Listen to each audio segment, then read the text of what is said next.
व्यवस्था के अंदर पूरी तरह से ये जो कार्यक्रम करेंगे ना, इसमें आखिरी में एक जिम्मेदारी देंगे। ये जो व्यवस्था परमजीत जी बता रहे हैं, ये व्यवस्था को हम कैसे क्रियान्वित कर सकते हैं, इसकी जिम्मेदारी कौन कौन लेता है, कैसे कैसे लेता है। क्योंकि यहाँ से कार्यक्रम बना के निकलेंगे, खाली बात करने के लिए नहीं आए, कार्यक्रम बना के निकलेंगे। तो उसमें जो जो इस बात का समर्थक होगा उसको जोड़ेंगे आपके साथ, और जुड़ करके हम लोग ज़्यादा से ज़्यादा लोगों तक ये खाली ये व्यवस्था है।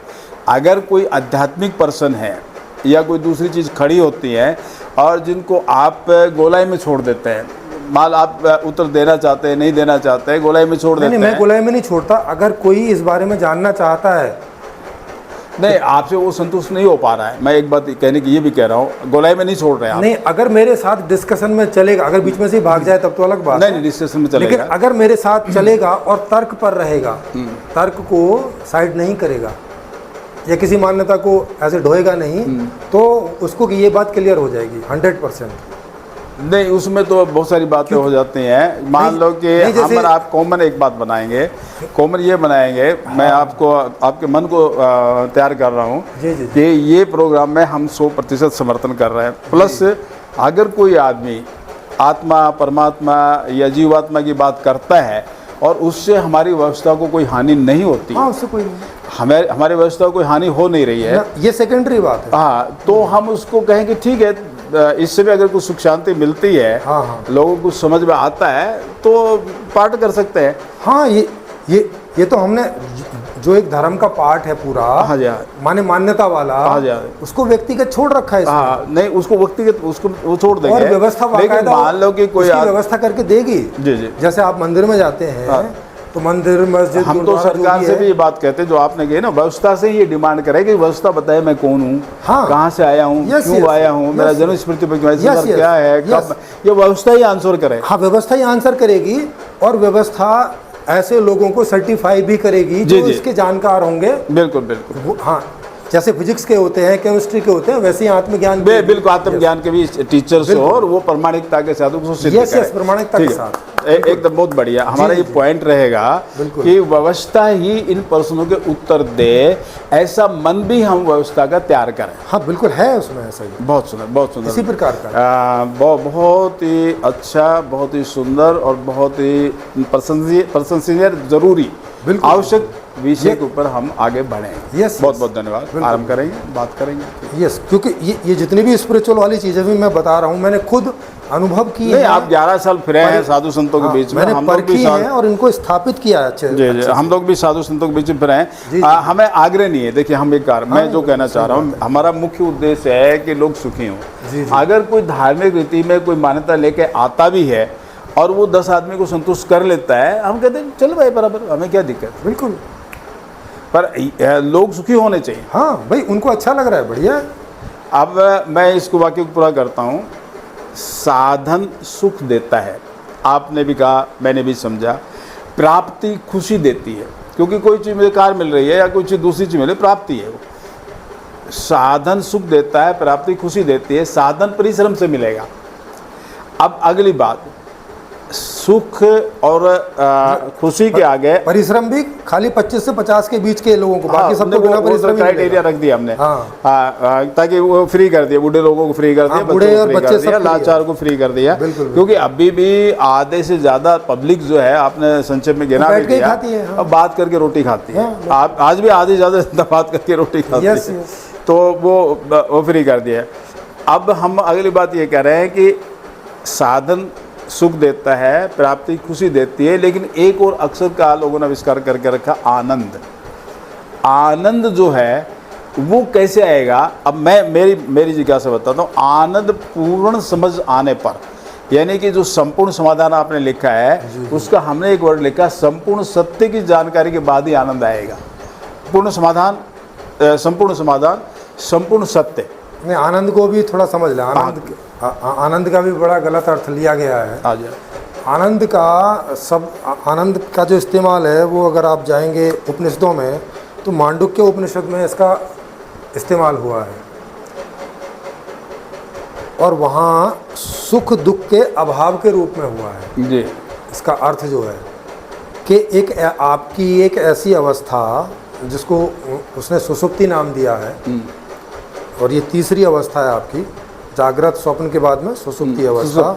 हाँ, जितनी देर आप उस अवस्था में रहते हैं तो वहाँ चूंकि स्वप्न के विषय सुख दुख से अलग रह करके जो स्थिति है वो आनंद की। हाँ, चूंकि वहाँ पे स्वप्न भी नहीं होता और जागृत से तो आप सो गए हैं, तो वहाँ जागृत के विषय भी नहीं होते और स्वप्न के विषय भी नहीं होते, तो वहाँ चूंकि विषय ही नहीं है तो आपको ना कोई दुख की अनुभूति होती है, ध्यान की स्थिति या समाधि की स्थिति है। नहीं, उसको निद्रा बोलते हैं, निद्रा, इसीलिए उसका नाम सुषुप्ति है, उसमें लिखा हुआ है निद्रा। ना सुषुप्ति मालूम है। हाँ, तो जागृत, निद्रा, सुषुप्ति, यस। तो निद्रा की अवस्था, एक तुरीय अवस्था, हाँ, वो उसके आगे है।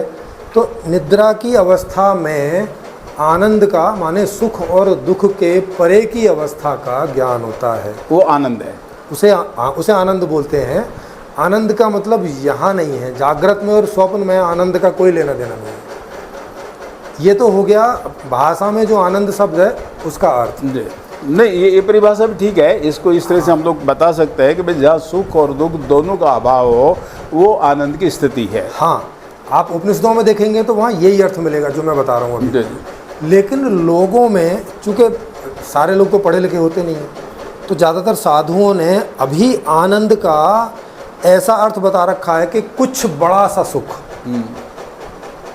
है ना, और वो ऐसा करके बोलते भी हैं कि भाई अरे ये तो तुच्छ सुख है, खाने का, पीने का, सेक्स का, इसके ये तो तुच्छ सुख है।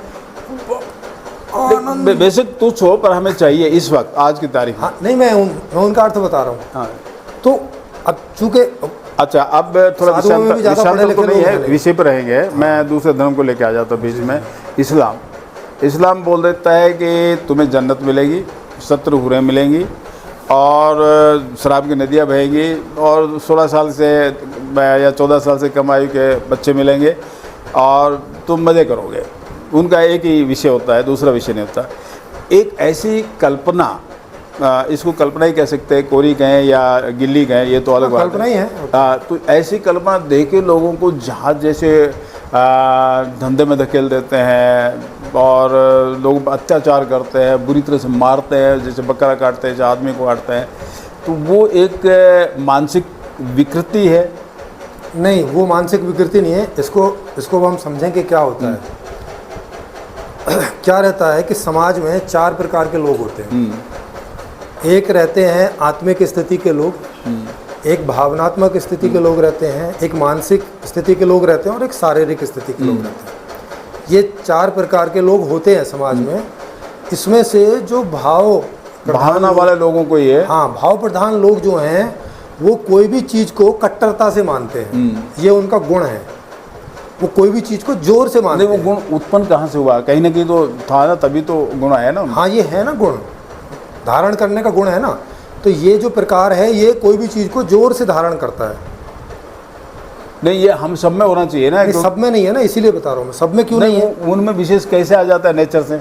ऐसे तो सब में है मगर उनमें विशेष होता है ज़्यादा। नहीं, विशेष कैसे आ जाता है? क्योंकि नेचर तो इक्वल है ना सबके लिए। नहीं, नेचर इक्वल नहीं है ना। देखो, नेचर का मतलब रहता है कि नेचर में बहुत सारे फ्लो चलते हैं। जैसे आप एक भट्टा, ईंट का भट्टा आपने देखा होगा, खूब देखा है। हाँ, तो ईंट के भट्टे में जगह जगह बीच बीच में आग लगाई जाती है। तो उसमें आग के सबसे नज़दीक जो ईंट होती है वो बहुत कड़क ईंट लाल हो जाती है, फिर काली हो जाती है, फिर थोड़ी दूर में होगी तो वो लाल होगी, फिर ऐसे, और सबसे आखिरी वाली कच्ची। मतलब ऐसा समझे कि नेचर में कुछ वेव्स होते हैं जो कुछ वेव के प्रभावित हो जाता है। हाँ, क्योंकि इस नेचर में व्यक्ति का दोष तो नहीं रहा वहाँ। नहीं, और ये दोष नहीं है। जैसे कच्ची ईंट का और बहुत पक्की ईंट होना, ये दोष नहीं है, ये विभिन्नता है। प्रक्रिया में कुछ और हमें सारी चीज़ की ज़रूरत होती है। हमें कच्ची ईंट की भी ज़रूरत होती है, हर जगह पक्की ईंट की ज़रूरत नहीं होती। हमें कच्ची ईंट की भी ज़रूरत होती है, हमें दोयमी ईंट की भी ज़रूरत होती है, हमें सोयम ईंट की भी, हमें सारी ईंटों की ज़रूरत होती है। इसी तरह से चारों प्रकार के आदमियों की ज़रूरत है। हाँ। और चारों प्रकार के आदमियों की ज़रूरत है, तो कोई ना कोई उद्देश्य के लिए ही तो ज़रूरत पड़ी है ना नेचर को। यस, क्योंकि ईश्वर खुश होना चाहता था, सुखी होना चाहता था। ईश्वर पहले था, जब ये सृष्टि जब ये ब्रह्म ब्रह्मांड नहीं बना था तब भी ईश्वर था। तो तब ईश्वर माने इच्छा करने वाला जो भी था। नहीं, ईश्वर का अर्थ ही है मतलब जो भी था, इच्छा करने वाला या जो भी था। यस। तो जब ये पूरा ब्रह्मांड थी सुकड़ा हुआ था तो ये एक पर्सनैलिटी है, इसी को ब्रह्म बोलते हैं। हाँ जी। ब्रह्म और ये ब्रह्मांड। तो ब्रह्म ही इच्छा करके कि मैं एक से मैं एक से अनेक हो जाऊं, माने मैं अब ब्रह्म से ब्रह्मांड हो जाऊं, किस लिए? वहां भी हम ब्रह्म की एक परिभाषा दे सकते हैं कि वो सर्वव्यापक नहीं है ना। ऐसे ही है जैसे आपके शरीर में एक देशीय है और बाकी जगह जुड़ा हुआ है, वहां पर भी एक देशीय होता है और बाकी जगह से जुड़ा रहता है। क्योंकि संत मत वाले जो है, ये हम बैठे हैं संत मत है, हमारे मैनेजर साहब भी संत मत में 20 साल गए हैं। तो संत मत वाले भी सर्वव्यापक कम मानते हैं, ज़्यादातर उसको एक देशी ही मानते हैं। नहीं, इसमें लॉजिक भी देखो, इसमें लॉजिक भी है। एक चीज़ बताओ, अगर कोई चीज़ सब जगह होगी तब तो फिर वही होगी ना, दूसरा कुछ हो नहीं सकता। दूसरा कुछ हो ही नहीं सकता। सर्वव्यापक का मतलब एक ही एक, क्योंकि अभी आप अनेक हैं भाई। अब जैसे एक कमरा है, इस कमरे में आप इस ईंट को इतने एरिया में सर्वव्यापक कर दो, फिर कोई दूसरी चीज आ सकती है इसमें? नहीं आ सकती, नहीं आ सकती ना फिर। तो अगर आप हम है, प्रकृति है, पेड़ है, पौधे है, जीव है, तो अगर आप बोलोगे कि वो सर्वव्यापक है, इसका मतलब है कि उसके अलावा दूसरा नहीं है फिर। तो फिर तो बात गलत होगी। आपके पॉइंट का समर्थन कर लेते हैं। जी। आत्मा अगर कहीं है तो वहाँ परमात्मा कैसे आ सकता है? परमात्मा का मतलब इतना ही है कि ब्रह्म में जो आत्मा थी उसे परमात्मा बोल रहे हैं। माने परमात्मा मतलब परम, आत्मा माने मुख्य आत्मा, परम का मतलब मुख्य। तो इसका मतलब ये हुआ कि आत्माओं का भी जन्म और मरण होता रहता है। जैसे अध्यक्ष और परमाध्यक्ष, परमाध्यक्ष का मतलब मुख्य। नहीं परम जी, आपकी मान्यता में ये हुआ कि आत्माओं का भी जन्म होता रहता है और वो नष्ट होती रहती हैं। बिल्कुल बिल्कुल, उसका जन्म भी होता है, उसकी मृत्यु भी होती है। बिल्कुल। क्योंकि दूसरे शास्त्रों में हम लोग, यहाँ तो हमें सिखा दिया आत्मा अजर अमर अविनाशी है, भगवान कृष्ण के एक लाइन को लेकर के वो तत्व को बोल रहे हैं। वो देखो, इसको थोड़ा समझना पड़ेगा। उपनिषद में सब कुछ को भी आत्मा बोला गया है। ये जो एवरीथिंग है, एवरीथिंग मतलब है ना, इसे भी आत्मा कहा गया है। तो तत्व का शब्दों को लेकर के जो चीज दिखाई दे वो सब आत्मा ही है। तो उसमें ये आप मांडुक्य उपनिषद में जाएंगे तो उसमें पहले दूसरे श्लोक में यही लिखा हुआ है कि यहाँ जो भी कुछ आप अनुभव करते हैं सब आत्मा है वो, और जो आप अनुभव नहीं करते हैं वो सब आत्मा है। और उसके 4 पाद हैं, जागृत, स्वप्न, सुषुप्ति, तुर्या। तो जब सब कुछ आत्मा है तो उस तरह से, तो उसमें आप आत्मा का मतलब चेतन नहीं लगाएंगे। फिर आत्मा का मतलब है जड़ भी और चेतन भी, दोनों। क्योंकि वो सब कुछ है तो जड़ भी आ गई, चेतन भी आ गई। तो ये चीज़ जब हम आदमी में आत्मा बोल रहे हैं तो इसमें चेतन वाले पार्ट को बोल रहे हैं। तो हमें संदर्भ देखना पड़ेगा कि वो किस संदर्भ में कहाँ इस्तेमाल कर रहे हैं, क्योंकि पीछे की भाषाओं में थोड़ी प्रॉब्लम है। क्योंकि ये जो भाषाओं में गड़बड़ भी है, पर एक का अनेक अर्थ हो गया। व्याकरण बाद में बनी है एक्चुअल में, पहले भाषा ग्रामीण स्तर से जन्म लेती है, व्याकरण बाद में। हाँ, पहले कोई भी भाषा प्राकृत होती है। संस्कृत भी पहले प्राकृत थी। तो बहुत सारे जो ग्रंथ हैं हमारे वो प्राकृत भाषा में लिखे हुए हैं। तो प्राकृत भाषा में शब्दों की गड़बड़ियाँ होती हैं, एक ही शब्द को कई अर्थों में इस्तेमाल करते हैं। जैसे आप आज भी गांव में चले जाओ तो गांव में प्राकृत भाषा ही इस्तेमाल होती है, वहाँ साहित्यिक भाषा नहीं होती इस्तेमाल। और प्राकृतिक भाषा में एक ही शब्द से कई अर्थ, मतलब कई अर्थों में इस्तेमाल। मैं आपको एक मजाक जैसा बात बताता हूँ। आप गुजरात में, हम गुजरात में जाते हैं तो गुजरात में 2 आदमी बात करते रहते हैं, हम समझ नहीं पाते। ओलो बस वो समझ जाए, ओलो ओलो ओलो बस। तो हमारी समझ कुछ आता है नहीं, यानी वो पूरा मैटर ही समझ जाते हैं, ओला कहते ही। जी बिल्कुल। एक ही शब्द बोलेंगे और पूरा मैटर समझ में आ जाएगा। तो शब्दों में है, बिल्कुल ठीक कह रहे हो कि एक ही शब्द को कई भाषा में बोलते हैं हम। यस। और चलिए, काफी कुछ एक ही शब्द से बहुत सारे काम चलाते हैं, क्योंकि उनके पास थोड़े शब्द होते हैं, उसी में अपना सारा काम चलाते हैं। ओला में ही वो पूरी लैंग्वेज कह देते हैं अपने। हाँ, तो अगर हमें पुराने ग्रंथ पढ़ने हैं तो उसमें इन चीज़ों का ख्याल हमें रखना पड़ेगा। अगर हम नहीं रखते हैं तो फिर हम उसमें सही अर्थ पे नहीं पहुँचते। इसीलिए ज़रूरी है कि आप हर चीज का या तो अनुभव करो या जिसने अनुभव किया हुआ है उसकी बात मानो। हाँ वो नहीं तो इसे कर लो वो आपको प्रत्यक्ष करा के देगा। नहीं तो अगर कोई कह रहा है कि मैंने अनुभव किया है मगर मैं बता नहीं सकता, ये शब्दों के परे, ये सब उसके झूठ है। और अच्छा, एक मैं अभी सारी बातों को इधर की भी समझ गए, अध्यात्म की और व्यवस्था की। हम यहाँ एक मिनिमम कार्यक्रम बनाएंगे। हाँ। उसमें कुछ छोड़ना पड़ेगा, कुछ पकड़ना पड़ेगा, क्योंकि उद्देश्य की पूर्ति के लिए हम वो पार्टी, राजनीति वाली पार्टी नहीं कर रहे हैं कि भाई हमें हमारी पार्टी के कुछ उद्देश्य पूरे करने, तो तेरे भी ले लेते, इनके भी ले, इनके भी, सबको मिला के एक एजेंडा। तो हमें एक कॉमन एक एजेंडा तैयार करके एक कार्यक्रम लेके जाना है यहाँ से। तो ये भी मन में रहे, लेकिन वो स्वीकृत, अस्वीकृत नहीं। मैंने इसमें एक रूपरेखा बना रखी है, और उसकी भी वजह है कि वो क्यों बना रखी है। हम लोग क्या करते हैं कि ये चीज़ें लोगों के सामने रख देते हैं, जैसे रख ही रहे हैं, जैसे यहाँ भी आए तो यहाँ भी रख रहे हैं। रखने के बाद में बिना इंसिस्ट किए ये श्रोताओं के ऊपर छोड़ देते हैं कि किन को इस चीज में क्या सहयोग करना है, ये उनके ऊपर छोड़ देते हैं बिना इंसिस्ट किए। हाँ जी, इंसिस्ट भी नहीं करते हम लोग, उसकी वजह है क्यों नहीं करते। जैसा कि मैंने अभी आपको बताया कि 4 तरह के लोग होते हैं। इन 4 तरह के लोगों में हमें आत्मिक स्थिति के लोग और भावनात्मक स्थिति के लोग ही चाहिए इसमें। मानसिक स्थिति के लोग आर्थिक सहयोग के लिए चाहिए। जी जी।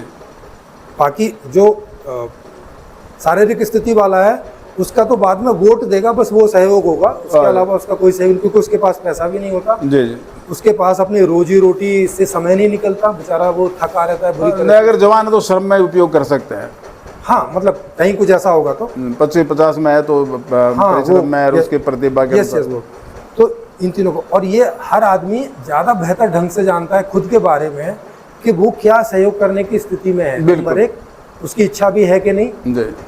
तो क्योंकि अगर हम उसको इंसिस्ट करेंगे तो ठीक है, समाज में दबाव की वजह से वो हाँ कर देगा, नहीं कर नहीं पाएगा। अपने स्वभाव के अनुसार वो कर नहीं पाएगा, और अगर करेगा तो दुखी होगा। हाँ, तो उसको स्वाभाविक की चीज दी जाए। हाँ, इसलिए हम इंसिस्ट नहीं करते। बहुत अच्छा, ठीक है, बहुत अच्छी बात है। प्रीति पानी पिला सबको, और पानी पिला। और ये तो एक पक्ष हो गया। अगर मैंने उन लोगों को एंटरटेन किया, माने इसमें इंसिस्ट किया और कुछ करके भी बुला लिया, तो फिर मुझे मैनेज करना मुश्किल हो जाएगा। हाँ, वो दुखी करेंगे, क्योंकि अब वो दुखी होंगे तो मुझे भी दुखी किए बिना थोड़ी रहेंगे। बिल्कुल होगा ना, असर तो आएगा ना। सड़क पे जा रहे हैं, सामने से कोई आ रहा है, मारेगा। तो जो व्यवस्था मुझे पूरी दुनिया में पहुंचानी है, मैं अपना समय यहाँ चक्कर में खर्च करूँ या क्या करूँ। बहुत सुंदर, एकदम बढ़िया, फर्स्ट क्लास। इस व्यवस्था में जी, आपने हर आदमी जैसे जीना चाहेगा वैसे जी सकेगा, जन्म से लेके पूरी उम्र तक जैसे जीना चाहेगा। जो उसकी उम्र, उसे साधना करनी है, आत्मा को जानना है, देखिए क्या करना है, सब सुंदर